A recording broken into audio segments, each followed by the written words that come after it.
O socialismo cristão. O socialismo cristão é uma tendência dentro do cristianismo que interpreta por meio das Escrituras, tanto no Antigo Testamento quanto no Novo Testamento, que o modelo de sociedade socialista é o que mais se aproxima do modelo de sociedade que preze pelo amor, caridade e demais ensinamentos de Jesus.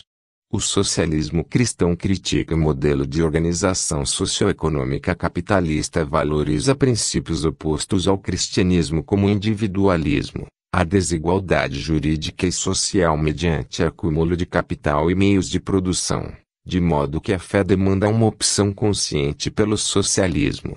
Em termos políticos, os socialistas cristãos formam um grupo extremamente heterogêneo que se insere desde a esquerda ao centro-esquerda, com a compreensão de que toda a cristandade não pode deixar de buscar o sentido social do ensinamento. O socialismo religioso é uma compreensão de o socialismo se coloca como uma opção de organização social que permite aos cristãos viverem em comunhão. Historicamente, embora o movimento religioso socialista dentro da Igreja sempre tenha sido um movimento minoritário, foi de grande importância, principalmente para o desenvolvimento da social-democracia, no combate aos grupos fascistas e na redemocratização em países como Portugal e Brasil, além de trazer à tona a discussão da relação entre a Igreja e os trabalhadores e da Igreja e o socialismo. Karl Barth, um dos principais teólogos protestantes, disse logo após se filiar ao Partido Social Democrata da Suíça em fevereiro capítulo 1915 versículo 1: verdadeiro cristão deve ser um socialista, se ele realmente quiser viver o cristianismo a sério. O movimento socialista cristão é um movimento de cristãos com um compromisso radical com a justiça social, com a proteção do meio ambiente e com a paz e a reconciliação. Acreditamos que amar o próximo no sentido mais amplo envolve lutar por uma sociedade equânime e justa, na qual todos possam desfrutar da plenitude da vida que Jesus veio anunciar. E queremos trabalhar para que isso aconteça. Não há necessariamente uma adesão dos socialistas cristãos aos ideais, métodos, teorias e objetivos marxistas. Alguns pontos inegociáveis do socialismo cristão são a dignidade da pessoa humana, a não conformidade com as injustiças e a democracia. Desde os primórdios do cristianismo, como descrito em Atos dos Apóstolos, existe a concepção de que a convivência baseada do mandamento do amor pregada por Jesus Cristo consequentemente dirige a sociedade para uma nova forma de organização social. De sorte que foram batizados os que de bom grado receberam a sua palavra. E naquele dia agregaram-se quase 3.000 almas, e perseveravam na doutrina dos apóstolos, e na comunhão, e no partir do pão, e nas orações. E em toda a alma havia temor, e muitas maravilhas e sinais se faziam pelos apóstolos. E todos os que criam estavam juntos, e tinham tudo em comum. E vendiam suas propriedades e bens, e repartiam com todos, segundo cada um havia de mister. E, perseverando unânimes todos os dias no templo, e partindo o pão em casa, comiam juntos com alegria e singeleza de coração, louvando a Deus, e caindo na graça de todo o povo. E todos os dias acrescentava o Senhor à igreja aqueles que se haviam de salvar. Atos do capítulo 2 versículos 41 ao 47. Não havia, pois, entre eles necessitado algum. Porque todos os que possuíam herdades ou casas, vendendo-as, traziam o preço do que fora vendido, e o depositavam aos pés dos apóstolos. E repartia-se a cada um, segundo a necessidade que cada um tinha. Atos capítulo 4 versículos 34 ao 35. Quando o cristianismo foi incorporado pelo Império Romano como religião oficial do Estado, pelo imperador Teodósio I, em 380 d.C., tornou-se obrigatória a conversão de pagãos. Como não se muda hábitos culturais por decreto, os pagãos convertidos à força acrescentaram a igreja em termos quantitativos, mas tiraram muito dela em termos qualitativos, pois traziam suas práticas pagãs para dentro da igreja.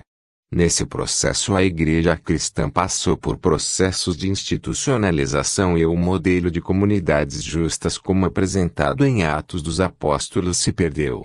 Durante a Baixa Idade Média, muitos mosteiros conseguiam autorização do Papa para viverem em sociedades comunais. Na Alta Idade Média foram poucos, mas alguns feudos cristãos passaram a adotar modelos de distribuição equitativa da produção baseados em valores cristãos.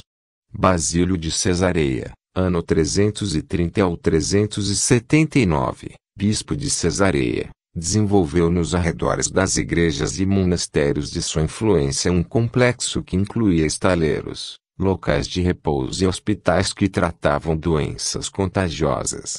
Durante a Grande Seca de 368, seus sermões incluíam denúncias contra os ricos indiferentes. João Crisóstomo declarou suas razões para sua atitude contrária aos ricos e ao acúmulo de riquezas, e seus escritos foram inspirações para a criação do Partido Social Cristão da Áustria, Christian Social Party of Austria, e dilatou do PIN na Igreja Católica Ortodoxa. Pedro Valdo formou em 1170 a Comunidade de Pobres de Lyon, em um movimento em que alguns cristãos aristocratas distribuíram seus bens entre os pobres. Ao questionar o modelo servil, Sigvaldo foi expulso da cidade pelos aristocratas e posteriormente excomungado. Francisco de Assis, em 1200, foi o primeiro membro do clero a renunciar seus bens em favor dos mais necessitados. Em 1210 o Papa Inocêncio III lhe permitiu criar a Ordem Franciscana, onde os franciscanos realizavam o voto de pobreza distribuindo seus bens entre os pobres sem contudo autorização para distribuir bens da Igreja. Por se distanciar do padrão adotado pela Igreja, alguns membros da Ordem defendiam uma reforma na Igreja, o que levou a inúmeros conflitos e diferentes posições tomadas pelos papas subsequentes. No século XV, como resultado do empobrecimento de vastas camadas da população, eclodiram inúmeras revoltas camponesas. O reformador tcheco Jan Hus pregou em Praga entre 1402 e 1403, influenciado pelas ideias valdenses. Foi queimado em praça pública. Na cidade de Tabor, seus seguidores iniciaram um levante contra o imperador, o Papa e a nobreza feudal, estabelecendo na cidade uma comunidade igualitária. Em referência a Atos 2, praticavam a sociedade comunitária obrigatória, sem diferença de classes, sem postos e sem casamento, eliminando a função institucional e hierárquica tanto do Estado quanto da Igreja. Em 1476 os seguidores de Hans Böckler Trema HM pregaram igualdade social, fim da estrutura de castas, rejeição de impostos, de trabalho forçado, de juros e de corporativismo. Assim como para Hus, havia concepção de que na terra os cristãos deveriam se preparar para o reino celestial eminente. Böckler Trema HM foi executado. Apenas com a Reforma Protestante, protagonizada por Martinho Lutero no século XVI, o conjunto da valorização dos textos bíblicos com condições econômicas propícias permitiu-se imaginar mudanças globais na sociedade medieval visando mais justiça social. Nicholas Struche, Zwickau, e Thomas Müntzer, Alsted, um discípulo de Martin Lutero, tentaram em 1520 na Turingia e Saxônia impor constituições democráticas. Müntzer fundou uma espécie de sociedade secreta que visa a propriedade comum. Ele se juntou às revoltas protestantes de 1523 defendendo o fim da instituição Igreja-Estado. Logo após as revoltas camponesas, Michael Geismar, 1526, e Hans Ergotes, 1527, escreveram sobre sociedades democráticas e propriedade comum de terras e propriedades. Jacob Buter fundava em 1533 as comunidades anabatistas que existem até hoje em Tirol. Ele entendeu que era incondicional aos cristãos, a comunhão de todos seus bens. O radicalismo dos anabatistas fez com que fossem contestados tanto pelos católicos quanto pelos luteranos. Os luteritas mantêm por mais de 5 séculos um dos mais bem-sucedidos experimentos comunistas da história, vivendo em comunidades com propriedade comum da terra e dos meios de produção. Na Grã-Bretanha, entre 1642 e 1649, emergiram grupos cristãos que visavam reformas sociais. No país de Gales, em 1649, Gerard Winstanley colaborou na constituição de uma comuna rural, em que uma terra sem dono gerida conjuntamente por todos que nela trabalhavam. Em seus escritos ele defendia a desapropriação de todas as propriedades do clero e da nobreza britânica, bem como a gestão conjunta das propriedades pelos camponeses que nela trabalhavam.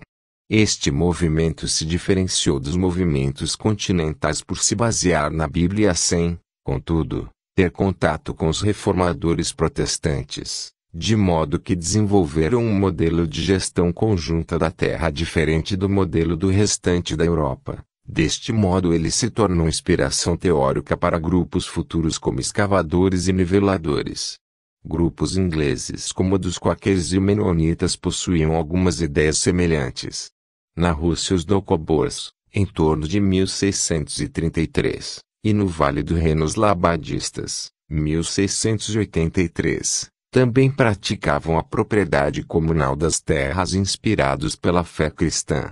Todos estes grupos tinham em comum a Bíblia e os ensinamentos de Jesus como subsídio para o modelo de gestão da terra adotada.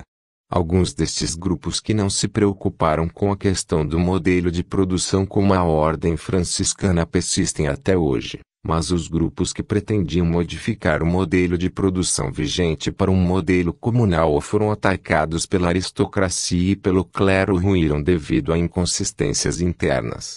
Ainda no século XVII alguns teólogos cristãos pietistas e grupos judeus defenderam a tese de que a justiça social é uma missão interna de cada indivíduo. Para esses cristãos, deriva da fé uma consciência individual que leva os indivíduos a agir de modo solidário com os demais e o serviço dos cristãos para a sociedade se dá por meio da diaconia. Eles se afastaram das ideias socialistas e se limitaram à ética individual. No século XIX, após a Revolução Industrial, intensificaram-se as contradições sociais e nos países industrializados surgiu uma nova classe social, o proletariado. Ao mesmo tempo a Igreja perdeu significativamente sua influência econômica e com o positivismo perdeu influência cultural frente ao apego às normas científicas. Neste cenário surgiram novos movimentos sociais que visavam uma ordem social justa, mas não mais necessariamente vinculados à fé cristã. A base do que é hoje o socialismo cristão foi iniciado no século XIX como uma tentativa de resposta às desigualdades que surgiram a partir de uma exploração desumana provocada pela quebra da livre concorrência a partir do desaparecimento de leis institucionais conservadoras, que permitiram o crescimento do truste e o surgimento dos grandes monopólios. Além de um Estado despreparado para respostas sociais em prol dos mais desfavorecidos. Os adeptos deste modelo consideram que o cristianismo é naturalmente uma forma de socialismo, mas por outro lado, a fé cristã vê como um sistema injusto de consequências funestas. O socialismo de matriz cristã, comumente denominado pelos católicos de movimento social cristão, teve o seu início em meados do século XIX, nas obras de vários doutrinários cristãos tais como Ozanam, Montalembert, Henri de Saint-Simon, Lamennais, Albert de Mun, Frederic Denison Maurice, Charles Kingsley, Thomas Hughes, Frederic James Furnival, Adin Ballot e Francis Bellamy. Escritores estes que propunham um socialismo novo, baseado nos ideais do cristianismo, oposto à luta de classes e ao ateísmo, mas preocupado com as reivindicações das classes pobres e trabalhadoras, propondo um governo mais justo e uma sociedade mais equilibrada. Este novo socialismo, afastado do materialismo marxista, defende as organizações sindicais, as lutas dos trabalhadores em prol de melhores condições de trabalho e de vida e a justiça social. O magistério da Igreja Católica condenou genericamente o socialismo por meio da encíclica Rerum Novarum do Papa Leão XVIII, em 1891, que se opôs ao anarquismo de Proudhon, ao marxismo ou socialismo científico. Opondo-se também à exploração efetiva do trabalho, o catolicismo recusou a luta de classes e a não intervenção do Estado para permitir o desenvolvimento econômico criado pela industrialização e promover a colaboração entre patrões e empregados de forma livre, criando uma maior justiça social e uma distribuição mais equitativa da riqueza produzida. Pretendia assim constituir uma resposta cristã para a questão social, alternativa à corrente dominante da Associação Internacional dos Trabalhadores, depois um internacional socialista. Nesse século, no Brasil o socialismo iniciou-se com socialistas cristãos não marxistas, como José Inácio de Abreu e Lima e Antônio Pedro de Figueiredo. Em Portugal, o socialismo cristão teve início com a Ação Católica Portuguesa, de onde saíram mais tarde líderes do MDP, como Francisco Pereira de Moura. Um autêntico socialista cristão e resistente ao regime salazarista, e da Juventude Operária Católica. Atualmente, o socialismo cristão tem um rosto chamado Cláudio Enaia, líder dos socialistas católicos. No Brasil, o socialismo cristão está representado por teólogos como Leonardo Boff e Jaime Uride, dentre outros. A participação dos primeiros políticos evangélicos do Brasil, como os pastores Guaraci Silveira e Edgar Martins, consistia de adeptos do socialismo cristão. Políticos como Afonso Arinos foram defensores de uma social-democracia cristã, influenciando na Constituição de 1988. Movimentos como a Frente de Evangélicos, AS pelo Estado de Direito e o Movimento Evangélico Progressista, MEP, abarcam uma variedade de ideologias, inclusive socialistas cristãos. Fundamentação bíblica. Antigo Testamento. O justo come até ficar satisfeito, mas o ventre dos ímpios passará necessidade. Provérbios capítulo 13 versículo 25. Não oprimirás o teu próximo, nem o roubarás. A paga do diarista não ficará contigo até pela manhã. Mas amarás o teu próximo como a ti mesmo. Levítico capítulo 19 versículo 13 e capítulo 19 versículo 18, que faz justiça ao órfão e à viúva, e ama o estrangeiro, dando-lhe pão e roupa. Por isso amareis o estrangeiro, pois fostes estrangeiros na terra do Egito. Deuteronômio capítulo 10 versículo 18 ao 19. Mas lembrar-te-ás de que fostes servo no Egito, e de que o Senhor teu Deus te livrou dali. Pelo que te ordeno que faças isso. Quando no teu campo colheres a tua colheita, e esqueceres o molho no campo, não tornarás a tomá-lo. Para o estrangeiro, para o órfão, e para a viúva será. Para que o Senhor teu Deus te abençoe em toda a obra das tuas mãos. Quando sacudires a tua oliveira, não voltarás para colher o fruto dos ramos. Para o estrangeiro, para o órfão, e para a viúva será. Quando vindimares a tua vinha, não voltarás para rebuscá-la. Para o estrangeiro, para o órfão, e para a viúva será. Deuteronômio capítulo 24 versículos 18 ao 21. Até quando julgareis injustamente, e aceitareis as pessoas dos ímpios? Fazei justiça ao pobre e ao órfão. Justificai o aflito e o necessitado. Livrai o pobre e o necessitado. Tirai-os das mãos dos ímpios. Salmos capítulo 82 versículo 2 ao 4. Ele espalhou, deu aos necessitados. A sua justiça permanece para sempre, e a sua força se exaltará em glória. Salmos capítulo 112 versículo 9. Por isso, quando estendeis as vossas mãos, escondo de vós os meus olhos.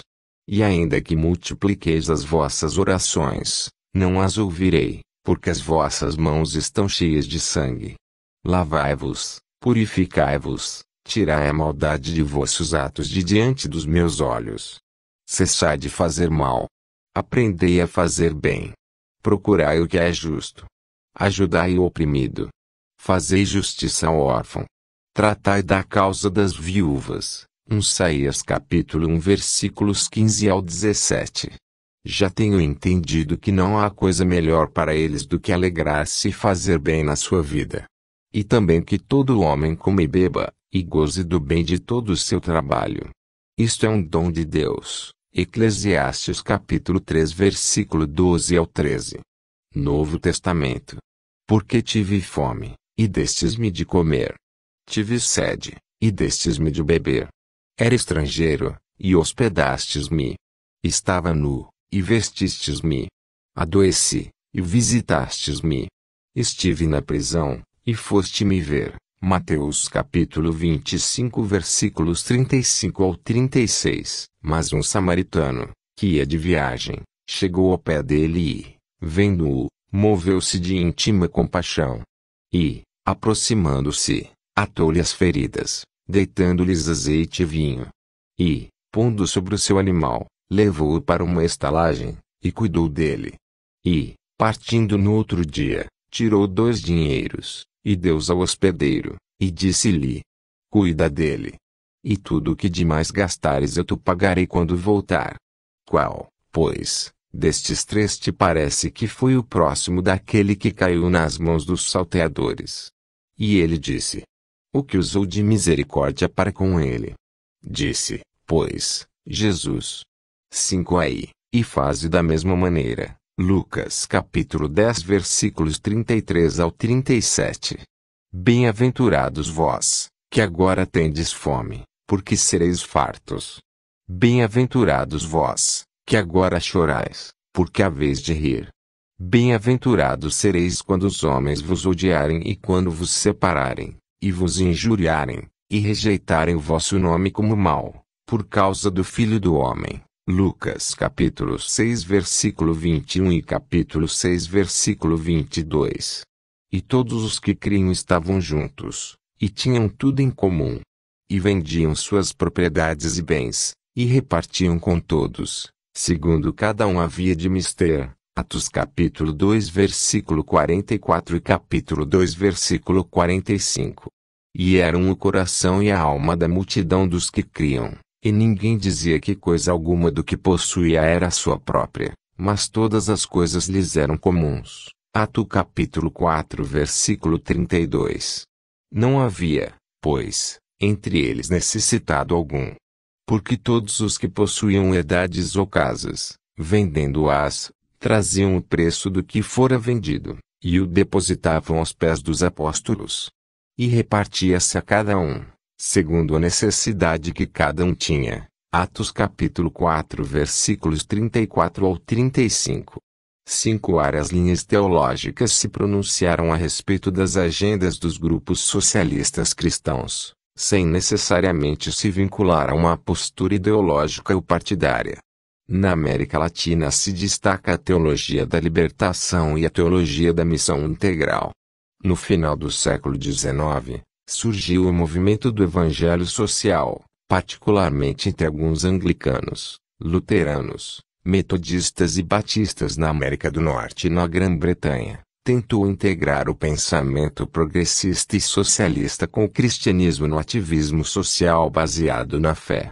O movimento teve seu auge entre 1880 e 1930, influenciados pelos movimentos de reforma protestante durante o Segundo Grande Despertar nas décadas de 1830 e 1840, como o abolicionismo.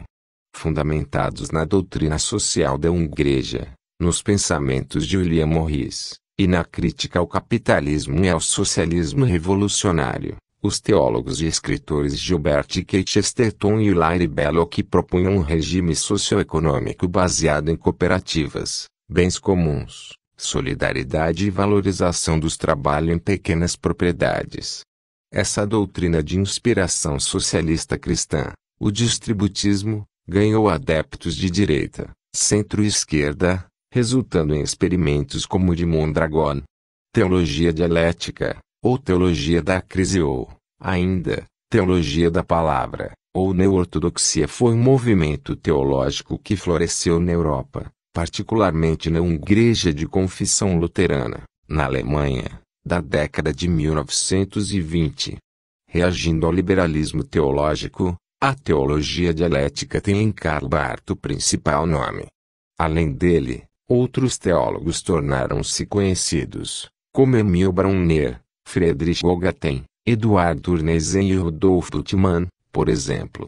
Essa vertente teológica se firmou fortemente contra o nazismo e o fascismo, notavelmente na Declaração Teológica de Barmen. De uma forma geral, a teologia dialética apresenta duas características básicas. Em primeiro lugar, afirma-se que a própria revelação tem estrutura dialética, na medida em que mantém unidos elementos que se excluem reciprocamente. Deus e homem, eternidade e tempo, revelação e história. Segundo, os próprios enunciados teológicos devem seguir esta metodologia dialética, exprimindo tanto a oposição quanto a negação. O grande exemplo desta metodologia continua sendo o primeiro livro de Karl Barth, intitulado A Carta aos Romanos. A teologia dialética encontrou o seu fim com a extinção, em 1933, da revista que era porta-voz de suas ideias, a Zwischendenseiten.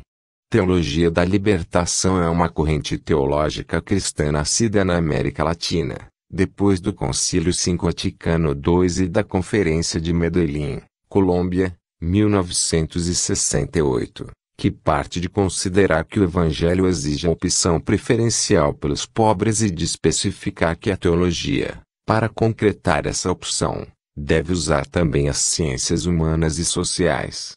É considerada como um movimento supradenominacional, apartidário inclusivista de teologia política, que engloba várias correntes de pensamento que interpretam os ensinamentos de Jesus Cristo em termos de uma libertação de injustas condições econômicas, políticas ou sociais. Ela foi descrita, pelos seus proponentes como reinterpretação analítica e antropológica da fé cristã, em vista dos problemas sociais, mas, seus oponentes a descrevem como marxismo, relativismo e materialismo cristianizado. A teologia da libertação está diretamente relacionada ao movimento ecumênico, que busca o retorno à união e comunhão de todas as religiões cristãs. Embora mesmo tenha se iniciado como um movimento dentro da Igreja Católica, na América Latina nos anos 1950 a 1960, o termo foi cunhado pelo padre peruano Gustavo Gutierrez em 1971. Sendo que mais de 40 anos depois se reconciliou com o Vaticano. Escreveu um dos livros mais famosos do movimento, A Teologia da Libertação. Outros expoentes são Leonardo Boff do Brasil, João Sobrinho de El Salvador, e João Luís II do Uruguai. A teologia da libertação desde os anos 90 sofreu um forte declínio, principalmente devido ao envelhecimento de suas lideranças e a falta de participação das recentes gerações nesse movimento. A influência da teologia da libertação diminuiu após seus formuladores serem condenados pela Congregação para a Doutrina da Fé, CDF, em 1984 e 1986. A Santa Sé condenou os principais fundamentos da teologia da libertação, com uma ênfase exclusiva no pecado institucionalizado, coletivo ou sistêmico, excluindo os pecados individuais, a eliminação da transcendência religiosa, a desvalorização do magistério, e o incentivo à luta de classes. Em seu recente discurso aos dirigentes do Célon, durante a Jornada Mundial da Juventude no Rio de Janeiro, o Papa Francisco alertou para o risco da ideologização da mensagem evangélica quando a teologia toma como base as ciências sociais. Esse método pode levar ao reducionismo socializante. É a ideologização mais fácil de descobrir. Em alguns momentos, foi muito forte. Trata-se de uma pretensão interpretativa com base em uma hermenêutica de acordo com as ciências sociais. A teologia da missão integral é a expressão conceitual de um movimento de renovação missionária e missiológica das igrejas evangélicas na América Latina, cujas origens remontam ao Clade I, Primeiro Congresso Latino-Americano de Evangelização e a fundação da Fraternidade Teológica Latino-Americana, em 1969. A origem de seu surgimento está na insatisfação que seus proponentes, à época, pessoas como Carlos René Padilla, Samuel Escobar, Orlando I. Costas, Robinson Cavalcanti, Pedro Arana Queiroz, etc., manifestavam no tocante à unilateralidade da compreensão evangélica da missão da Igreja que, ao praticar evangelização, não dava atenção suficiente à ação e ao serviço social. Daí o adjetivo integral em sua descrição da missão. Esta é integral. Integra a evangelização e a ação social, a fé e a consciência crítica, a espiritualidade e o compromisso político, o amor à Igreja pela paixão pela salvação de toda a criação. Daí, também, deriva o slogan que caracteriza em parte a teologia da missão integral. O Evangelho todo, para a pessoa como um todo, em todo o mundo, para todas as pessoas. O principal conceito bíblico que alimentou o nascimento da teologia da missão integral foi o do reino de Deus. Tirando proveito das interpretações do reino por teólogos como George Ladd e Joachim Jeremias, a teologia da missão integral vê o reino de Deus como a expressão histórica da soberania eterna de Deus, que tem como objetivo a salvação integral de toda a criação, especialmente do ser humano. O reino de Deus vivido e manifestado escatologicamente por Jesus Cristo se torna, assim, o fundamento da prática da missão integral, que passa a ser vista como discipulado e seguimento do Messias. Em 1974 o primeiro Congresso Internacional sobre Evangelização Mundial em Lausanne marcou a consolidação da teologia da missão integral com base em uma missiologia socialmente inclusiva, repúdio ao racismo e o apartheid. A teologia da missão integral não subscreve a grandes correntes político-partidárias, mas como sistema teológico vê compatibilidade entre propostas de políticas públicas dos socialistas cristãos e os mandatos missionários dessa vertente teológica. Ganhou mais força nas igrejas protestantes confessionais, cujos representantes principais são a Igreja Evangélica de Confissão Luterana do Brasil e a Igreja Episcopal Anglicana do Brasil, mas também segmentos importantes das igrejas presbiterianas, congregacionais e metodistas. Há diversas críticas teológicas, denominacionais ou políticas por vários grupos cristãos direcionadas a diferentes vertentes socialistas. Também muitos autores marxistas criticaram a possibilidade de conciliar socialismo com cristianismo. O magistério da Igreja Católica condenou igualmente o comunismo, socialismo e o capitalismo por serem incompatíveis com a doutrina católica. Sílabo dos Erros, 1864, condenou o socialismo, a democracia e o liberalismo, a separação entre Igreja e Estado, o casamento civil. Na encíclica Rerum Novarum, 1891, o Papa Leão XIII declarou que a teoria socialista da propriedade coletiva deve absolutamente repudiar-se como prejudicial àqueles membros a que se quer socorrer, contrária aos direitos naturais dos indivíduos, como desnaturando as funções do Estado e perturbando a tranquilidade pública. Na encíclica Rerum Novarum, o Papa Leão XIII define como as causas para os conflitos sociais o desaparecimento das instituições antigas, dos princípios e do sentimento religioso que desapareceram das leis e das instituições públicas. Mas, ao mesmo tempo, ele colocou-se contra quaisquer alternativas igualitárias, revolucionárias, ao afirmar que a teoria socialista da propriedade coletiva deve absolutamente repudiar-se como prejudicial àqueles membros a que se quer socorrer, contrária aos direitos naturais dos indivíduos, como desnaturando as funções do Estado e perturbando a tranquilidade pública. Porém, no entender dos teóricos do socialismo cristão, o cristianismo tem em si valores socializantes e reconhecem o capitalismo como contrário aos valores da fé cristã.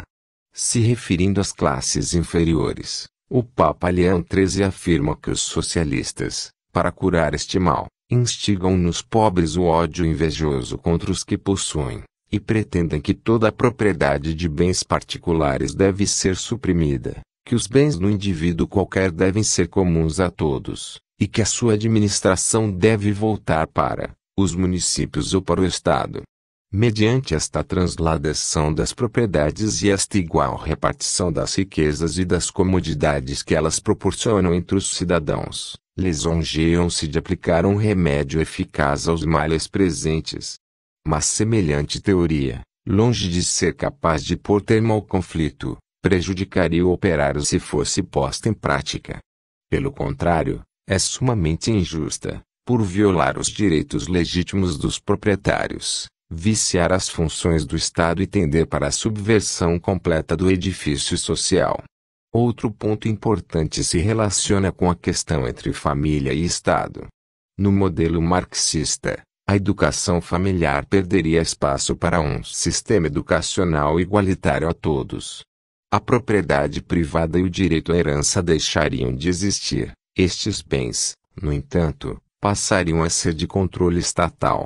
O catolicismo romano considera estes princípios como uma violação do direito da família e uma tentativa de abolir a autoridade paterna. Afirma, ainda, que indivíduo, as famílias, as associações têm direito de possuir bens de raiz, bens móveis e bens produtivos. E o Estado não pode assambarcar estes bens para si.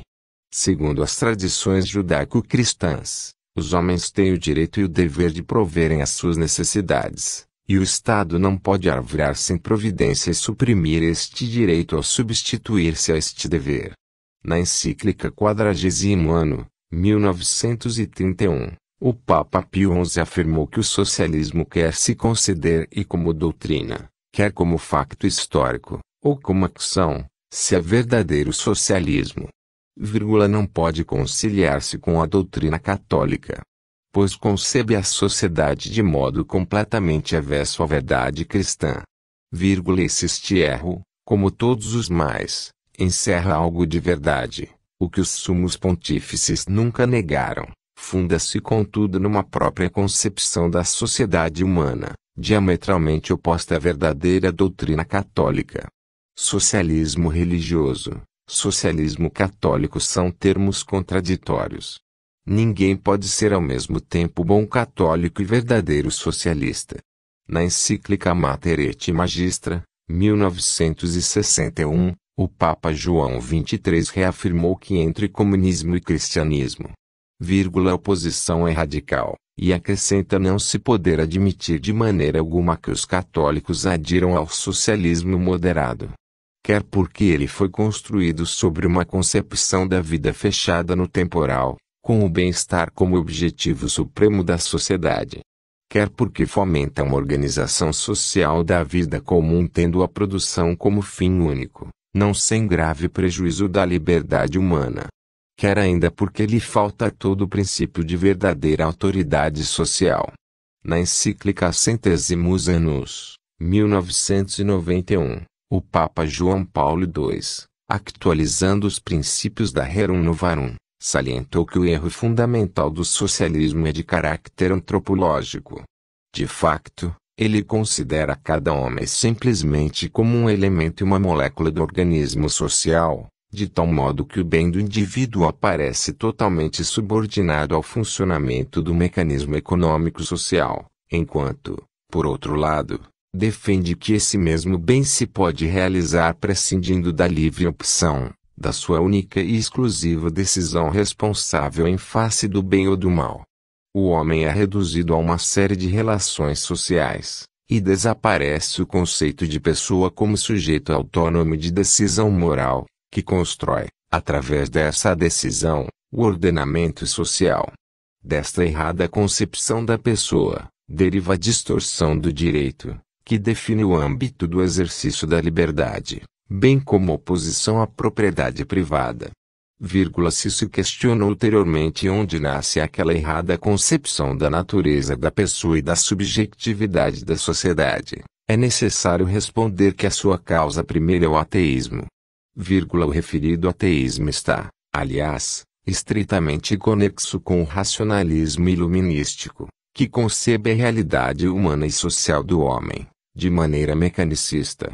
O Catecismo da Igreja Católica, 1992, afirma que a Igreja rejeitou as ideologias totalitárias e ateias, associadas, nos tempos modernos, ao comunismo ou ao socialismo. As encíclicas Rerum Novarum, Mater et Magistra e Populorum Progressio contêm muitas críticas ao capitalismo. Desde o Concílio Vaticano II, o magistério da Igreja Católica se tem demonstrado aberto para alguns ideais progressistas. Desde então, não há documentos vinculantes da Igreja Católica condenando o socialismo democrático, incluindo o socialismo cristão. Não há posição uniforme entre os batistas a respeito do socialismo cristão. Na região com maior concentração de batistas do mundo, Nagaland, no noroeste da Índia, os movimentos separatistas e camponeses, muitos dos quais lançam mão da luta armada, são compostos por batistas socialistas. Alguns grupos, como o National Socialist Council of Nagaland, Sakmuivá, concilia o marxismo, o maoísmo e doutrinas batistas. 5 vários grupos batistas, sobretudo nos Estados Unidos, se lançaram contra o socialismo cristão, especialmente contra o marxismo-leninismo de inspiração soviética. Argumentam contra a instituição de um Estado ateu por parte da extinta União das Repúblicas Socialistas Soviéticas, URSS, e de países como China comunista, Albânia comunista, Afeganistão comunista, Coreia do Norte e Mongólia comunista. Em obras como O Comunismo à Luz da Bíblia tenta argumentar de que o comunismo é antibíblico e contrário aos fundamentos cristãos e que a filosofia marxista-leninista prega o ateísmo marxista-leninista. Atualmente, o movimento Reality Justice nos Estados Unidos é liderado por um pastor e teólogo batista, Tony Campolo. Dentro do socialismo religioso sempre houve controvérsias quanto ao materialismo histórico dialético. A maioria dos religiosos e dos marxistas acreditam que o materialismo é intransigentemente incompatível com religiosidade. De modo geral, os socialistas religiosos tendem a desconsiderar alguns aspectos do materialismo dialético. Alguns poucos grupos como os socialistas religiosos alemães do começo do século passado buscaram maneiras de considerar o materialismo histórico dialético dentro de sua teologia. Afirmam que Deus quer que vivamos numa sociedade justa, mas Ele nos deu livre-arbítrio e deixou o ser humano seguindo seu caminho. O ser humano, em sua maldade e egoísmo, buscou sempre o acúmulo de tudo e nessa construção materialista histórico-dialética chegou a esse ponto em que estamos hoje. Uma sociedade onde o pecado e egoísmo é a consequência da vontade de acumular capital, e o pecado por fim é o que dá origem a todas as mazelas do capitalismo. A metafísica parte de uma revelação individual, fé, que para o cristão vai repercutir num agir ético. Esse agir ético leva o indivíduo a buscar a construção de uma sociedade aos moldes marxistas. Consideram a história como uma série de acontecimentos do universo físico, interessando ao homem, difíceis de ser recordados e estudados, mas dotados de uma contribuição especial para a interpretação da existência como ela é. O ser humano tem seu livre-arbítrio, e através do símbolo do reino de Deus ele age em sociedade. Com efeito, o reino de Deus como simbologia é histórico por um lado e sobre-histórico por outro. Enquanto o histórico guia o agir do cristão, participa da dinâmica da história. Enquanto o sobre-histórico, responde às suas ambiguidades da sociedade dialética. Pode-se falar de uma efetivação concreta do reino de Deus na história toda vez que se torna possível uma reunificação, ainda que fragmentaria, de seres humanos, prevenindo-se a violência. Na medida em que os elementos centralizadores e os libertadores se equilibram numa estrutura de poder político, o reino de Deus na história conquista fragmentariamente as ambiguidades da repressão. Paul Tillich. Friedrich Engels observa que A história do cristianismo primitivo tem notáveis pontos de semelhanças com o movimento moderno da classe operária. Como este, o cristianismo foi em suas origens um movimento de homens oprimidos. No princípio apareceu como religião dos escravos e dos libertos, dos pobres despojados de todos os seus direitos, dos povos subjugados ou dispersados por Roma. Tanto o cristianismo como o socialismo dos operários pregam a eminente salvação da escravidão e da miséria. O cristianismo coloca a salvação numa vida futura, posterior à morte, no céu. O socialismo coloca neste mundo, numa transformação da sociedade. Ambos são perseguidos e acossados, seus adeptos são desprezados e convertidos em objetos de leis exclusivas, os primeiros como inimigos da raça humana, os últimos como inimigos do Estado, inimigos da religião, da família, da ordem social. E apesar de todas as perseguições, inclusive alentados por elas, avançam vitoriosas irresistivelmente. 300 anos depois de sua aparição, o cristianismo foi reconhecido como religião de Estado no Império Mundial Romano, e em 60 anos apenas o socialismo conquistou uma posição que torna absolutamente segura sua vitória. Assim, o inicia afirmando que o Império Romano, ao impor uma série de condições, em alguns casos por centenas de anos, aos povos que dominava, acabou por alterar drasticamente suas dinâmicas internas. Ou seja, as antigas religiões nacionais e tribais, dados característicos de cada povo, não podiam mais explicar a nova formatação concreta daquelas sociedades. A situação objetiva havia mudado. Agora exigia novas representações religiosas, que dessem conta de significar a nova dinâmica social a que esses povos estavam sendo submetidos. As cerimônias das antigas religiões limitavam quem seriam seus adoradores. O cristianismo poderia se alçar à religião universal justamente porque não possuía nenhuma formalidade distintiva. E dirigindo-se diretamente a todas as pessoas sem distinção, se tornou a primeira religião mundial possível em Gels, 1882, na obra Anti-Turing. Engels afirma que o cristianismo afirma a igualdade entre os homens no sentido negativo, pois são todos pecadores, e no sentido positivo, pois são todos filhos de Deus.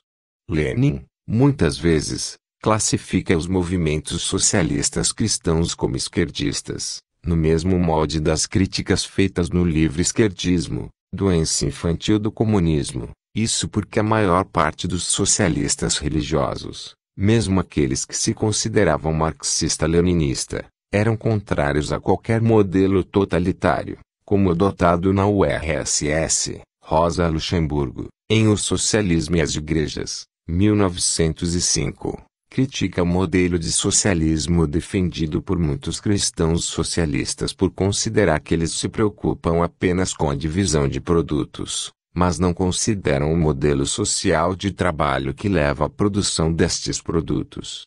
O anarquismo cristão, também conhecido como cristianismo libertário, com base nos ensinamentos de Jesus, defende que a única autoridade legítima é Deus e repudia qualquer autoridade secular. Alguns anarquistas cristãos se opõem ao uso da violência tanto para ataque como para defesa. Contudo, vertentes libertárias como a dos taboritas, sob o comando militar de Jan Žižka, baseadas em passagens como Mateus capítulo 10 versículo 34, Lucas capítulo 22 versículo 36, Eclesiastes capítulo 3 versículos 1 ao 10, entre outras, não hesitaram em fazer uso da força.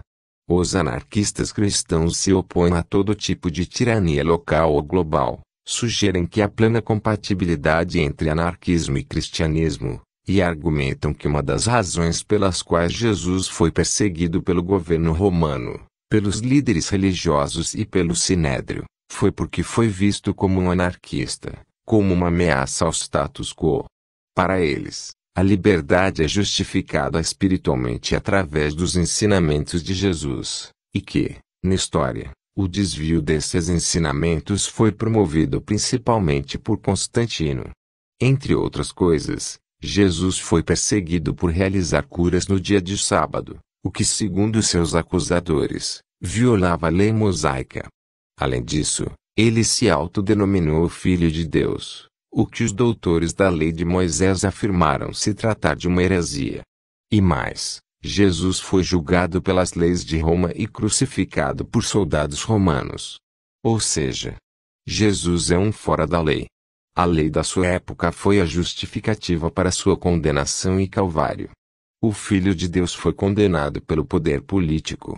Leon Tolstói, considerado anarquista por alguns críticos, apesar dele sempre negar tal fato, em seu livro O Reino de Deus está em Vós, idealiza uma sociedade baseada na compaixão e em princípios não violentos.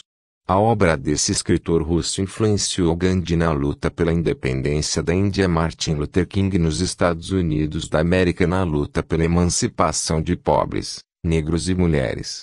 Tolstói acreditava que para a efetiva destruição do Estado bastava o não pagamento de impostos e a abstenção do serviço militar. Adin Balow e Amon Enassi defenderam ideias semelhantes. Jacques Ellul, embora recomendasse a atitude de Jesus de seguir como ovelha para o matadouro como ideal para o cristão, não deixou de colaborar com a resistência francesa contra a ocupação nazista promovida por Adolf Hitler. O movimento anabatista compartilha vários ideais anarquistas, como priorizar a vida comunitária em detrimento do individualismo e não participar ou depender das instituições estatais.